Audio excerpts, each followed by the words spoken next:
Welcome back everybody, my name is Robert Doman, and in this video I'm going to be showing you how you can make an art program in GB Studio. So this comes off the back of the 1-bit jam which I participated in, and I made this game called Tiledentity.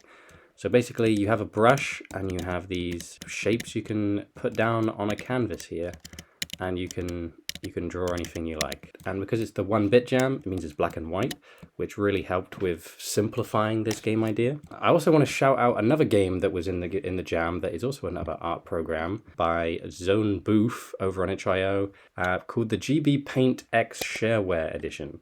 And this is a painting game, but the difference is he has somehow made it so it uses like a server upload for you to see this artwork that I changed. So if I, for example, paint a little thing in the corner here, and I go back and I upload it, and then go to this hashtag image saved, and now some of you will be able to see that change that I've put in. But as you can see, it's an art program where you're choosing tiles and then you're painting them down on the canvas. And I'm going to show you how you can do that in GB Studio right now. But before we start, I want to show you Take It Racing 2 is on cartridge. You can buy it from my website, robertdoman.co.uk. If you haven't already played it, there is a demo on itch.io. And if you want to play it on the Switch, you can also go to the Nintendo eShop and pick it up for £4.49. And there is also a demo you can download before you buy it if you want. So I'm now in GB Studio. If you didn't know already, it's a drag and drop game engine that lets you make Game Boy games. It can be exported to the web, or you can export them as ROMs or .pocket files to play on an analog pocket. And you can download it from itch.io for free, as it's an open source game engine. And I'll put the link down in the description. So this is my game project here. If I move the start of the game into this scene, you can see how I began making this game. But looking around, you can see I have an intro scene, a title screen. It displays a high score on it. And then you can see I have two scenes. I have the intro scene to the painting and then the actual gameplay of the painting. And we'll avoid the actual gameplay of the painting right now. You can play it over on itch.io, but basically what you really need to know is how you let the player paint or place tiles on the GB Studio Game Boy background. So as you can see, these tiles are all unique. They're numbered 1 to 30, and I use a script to basically make it look like a face is there in black and white. And then the player has to use their brushes to try and copy that face onto this second canvas down here. And that's where the painting is. So for this tutorial, I'm just going to be showing you how you can turn these unique tiles, and unique tiles means that they don't look like any other tile in the scene. They may look the same, but actually if I change the palette back here, you can see that I actually have them highlighted in green, while this one isn't highlighted in green. And by using that extra color, it means that they are unique from each other. So by having unique tiles, we can update them using a script called the VM replace tile XY script. And we'll get that in a minute. So if you didn't already know, the Game Boy screen is made up of 20 by 18 tiles.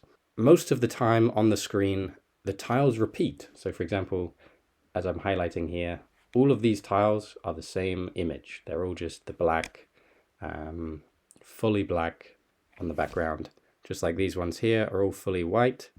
And so unique tiles add to the unique tile count, and there is a number right here. This one says 188, so I still have some leeway because the maximum you can have is 192. But that's fine because we don't need all those 192 tiles, or we don't need more than 192 tiles. Because we can make the canvas slightly smaller than the screen in order to make it more manageable for the player and for the Game Boy. So we've done step 1, we've opened up GB Studio. So step 2 would be to make the canvas. And if you don't know how to make the canvas, we have to go into a image editing software, and I like to use GIMP. So in GIMP, you would make a new file and you would make sure that the size is the size of the Game Boy screen, which is 160 pixels by 144 pixels. So as you can see here, I have a green background with a white square or a white rectangle, each with numbers in them. And if I turn on the grid, if I click show grid, and I configure the grid in image configure grid, then I can change the grid size to 8. I can change it to red as well, make it easier to see.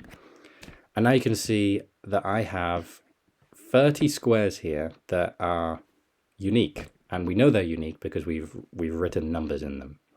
And you can do this in any art program you want.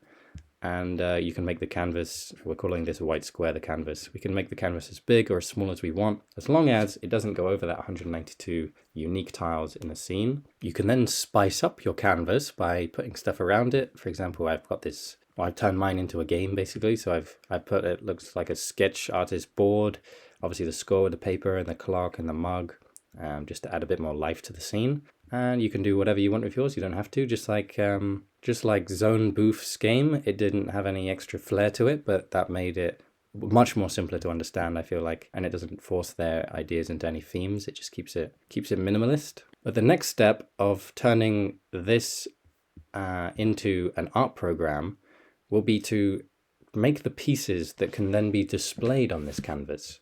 So over here, I was testing around with some ideas that could be the faces that are displayed. All of these faces are made up of these pieces at the very top here. And that's all this really is. It's just displaying pieces on the canvas. And then it makes up an image, just like all a painting is pieces of paint put on a canvas, right? So we're creating the pieces to put onto these canvases. And we're going to call these tiles because we're replacing the tiles of the screen or of the background images with these tiles. So the more tiles you have, the more complicated the system will be of making of implementing the art program.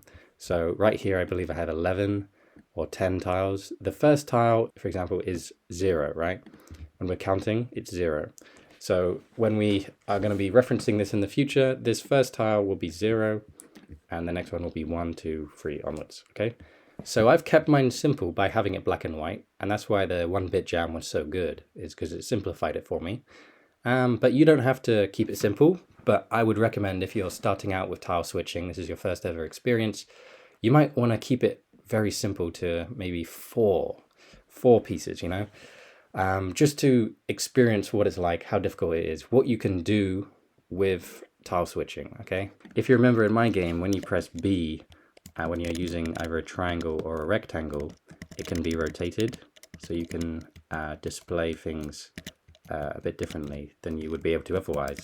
But all that really does is mean that the player isn't going down to the bottom to choose a different triangle every time. There's an easier way of picking that triangle. And as well, with this technique, we are actually overriding the tile underneath it. So keep that in mind if that limits you at all. Okay, so we've now loaded this scene in GB Studio that I pressed run on earlier, and as you can see as we move around, we're placing pieces. So in this version, when I press B, it cycles through what can be put down. So there are different ways you can implement your ideas in GB Studio. It doesn't have to be exactly how I do it, right? Think about what your game might need, and remember to test as you go in order to overcome any issues that you might be facing. It makes it much easier to fix a problem if you don't have 5 stacked up at once. So you should now have a scene with unique pieces, unique tiles for a canvas, and you should have a scene that all it needs is these pieces at the very top, from the very top left, counting 0 to however many you have. The rest here, I'm just using to see what I have in game, and this can just be blank because anything beyond these numbers won't be referenced, okay? So the next step to make an art program in GB Studio for the Game Boy is to do some scripting. And first of all, what we're actually going to do is set our scene to point and click, and technically you could be setting it to top-down 2D if you want to do it slightly differently, but point and click I believe is probably the easiest, because it simplifies it into a hovering cursor that doesn't interact with anything until you click. You would have to change this script if you wanted to do top-down 2D, but it would work. So as you can see on this version of my game, I'm actually, for every single tile, it's a unique box, right? And we can only use 30 triggers in a scene at once, so that's why there are 30 boxes in the scene. That's why I used 30. But in the future versions of it, you can see I just use 1. And from that 1, I store the player position, and then I use a switch here to check the X coordinate and then the Y coordinate before updating the value of the background. I'll try and keep this as simple as I can because it is quite a complicated thing, and there's a lot that can go wrong. So you really need to figure it out for yourself to really be able to do this for yourself, right? But basically, we are clicking on a box, and in this case, it is this box 1. And depending on the pieces you have, you will be setting a value. Just like we showed in GIMP here, these images at the top are actually a number. So each tile is a number. The first one is 0, which is blank. 1 is a circle, 2 is a square. We'll keep it like simple like that for now. So every time we are updating an image or updating a tile, we are placing a number in that we've got from this image that we're using here. So I might actually take it back to basics and go over here and create a new scene with that canvas image. And I'm going to add a trigger so you can follow along with me of how you do this. Add a trigger, and remember that the scene type has to be point and click, otherwise we won't get the correct interactions.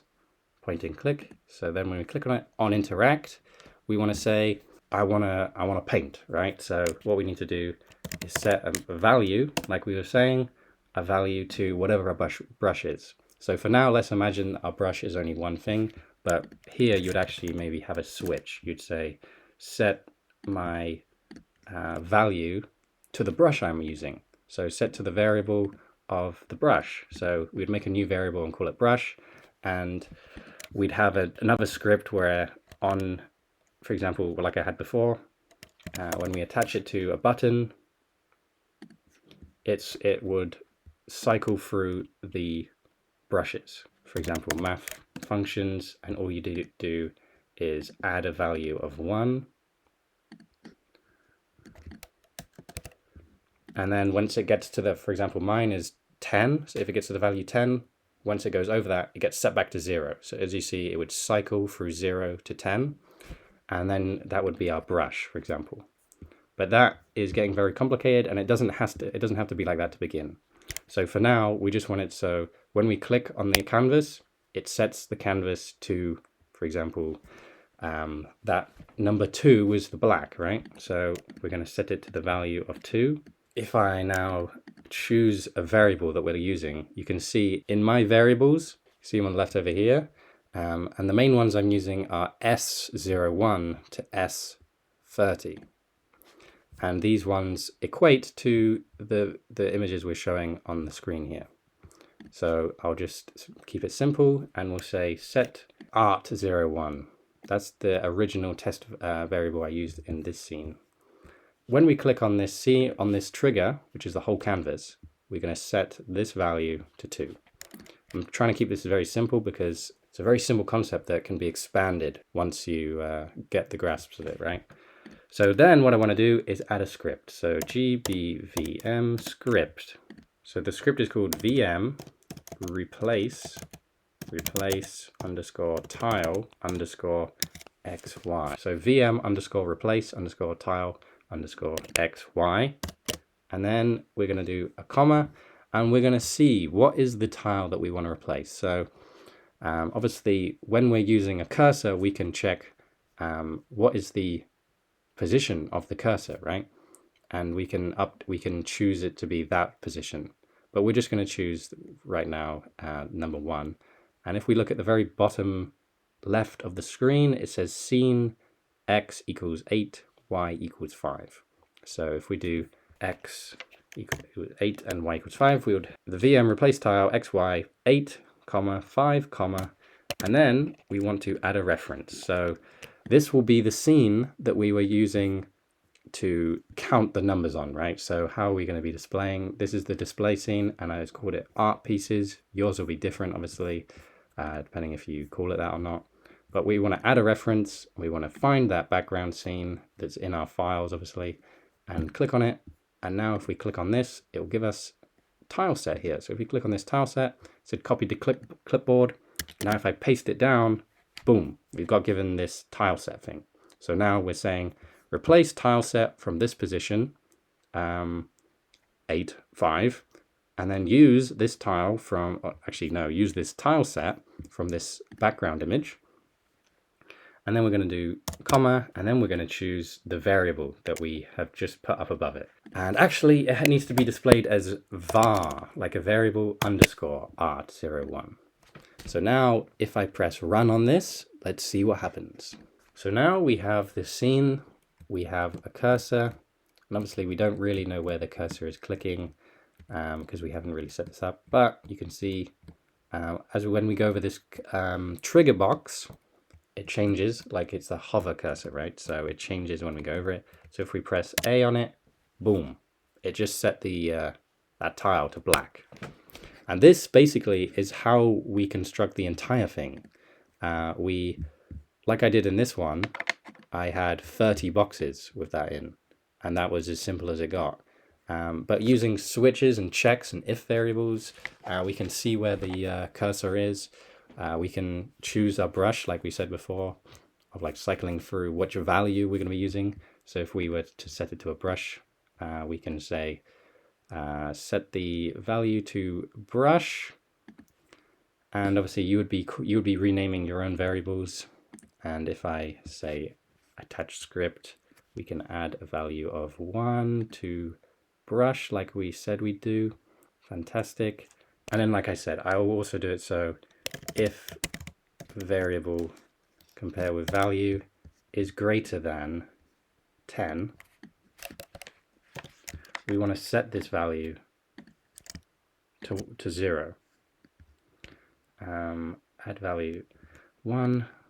Nope, we want to set value to 0. I can turn off this else, and I can set the brush, I can set this variable to be the brush.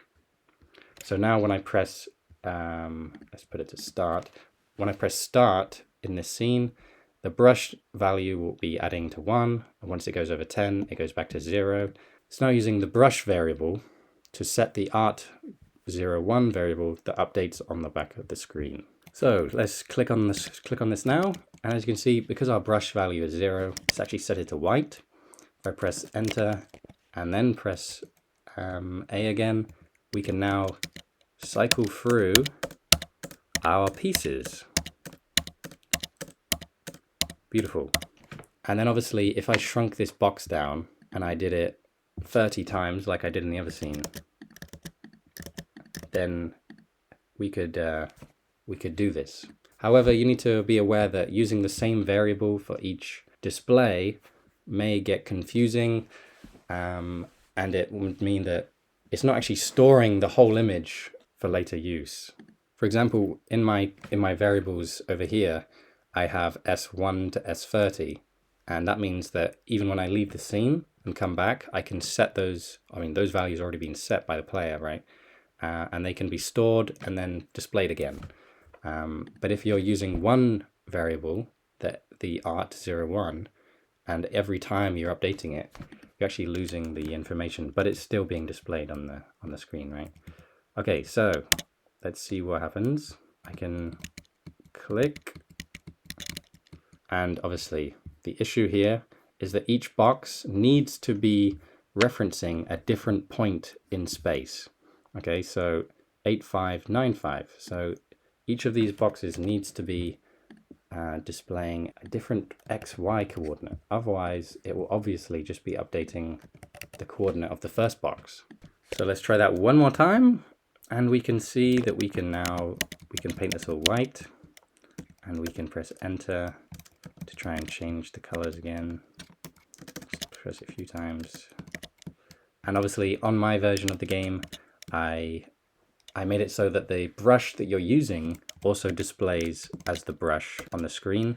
And in Zone Booth's game, you see at the bottom right of the screen, it displays in a box B and A, so you know which each button does. But then when you come into the actual game, you don't know what the buttons do because you should be remembering, right? Yeah, so there are different ways to go about this, and you don't have to copy me. You should be thinking about how your game should be played. Maybe play my game, play Zone Booth's game. What did work, what didn't work, what could work, and then test it out and play it for yourself. But one more piece of information you'll need before you can jump straight in is that when you open the scene, these 1 to 30s will still be displaying unless you do what I'm doing here and you make them display something else. So at the beginning of the scene, on scene initiate, take your GB VM script, and we're going to be pasting all of these in here so that when we start the scene, we are getting updated visuals. So I won't do the whole thing because it'd take forever, but hopefully this will show that when we start the scene, this script will run and it will display, I think, 3 lines of this top of the canvas with nothing. And as you can see, that's exactly what's happened. So that will mean that your game doesn't look broken when you start the game, right? So if I press enter and then click some stuff, we now have the power to draw. And now you can go and add drawing into your GB Studio games. Have fun inventing the UI system, you know. Experiment with how you might optimize it. Let us know in the comments how you get on. Obviously, I've done tile replacement script videos before, but this is obviously a bit more player controlled, where the player is in control of the value that will be updated onto the screen. And if you think about it like that, it's not too overwhelming, I hope. So yeah, I hope you enjoyed this video. I hope that it has inspired you a bit and shed some light onto what you could be doing with GB Studio and tile replacing. Remember that it can be quite overwhelming if you if you try and do everything at once. Like I did with the test scene, I started very small and I built from it, and then just like I have in this version here, I was able to get proficient with playing it. And you need to remember that your players won't get proficient perfectly straight away. You need to give them some leeway, give them some time, and maybe a tutorial or something to help them understand it, or at least start small with it, right? And yeah, hopefully you can have some fun implementing this kind of stuff into your games. Consider doing it in black and white to begin. Like I said, it definitely simplifies it. And yeah, if you make anything interesting, please let me know. Share it in the comments, share it in my Discord, and we'd love to play it. So on that note, I'll put my patrons up on screen right now. Thank you so much to you guys. You guys are absolute best. If you have any questions, you can put them down in the comments below. Let me know what you thought about this video and what you'd like to see next. Remember to like the video, subscribe if you haven't already. Have you ever made an art game in GB Studio? Have you ever used tile switching? Has this made you realize the power of tile switching? It's funny that I kind of did this when I was making that battleship demo. I was technically painting when I'm placing the ships, but I never thought about it like that in my head. It's only now when I was tasked with making an actual game with the theme transformation and then going back through my game ideas I've been making every day this year that I realized that I can do this in GB Studio and how easy it might be, and the fact that the 1-bit jam made it even easier for me. I hope you have the same kind of epiphanies as I've been having, and I'll see you in the next video. Thank you very much for watching.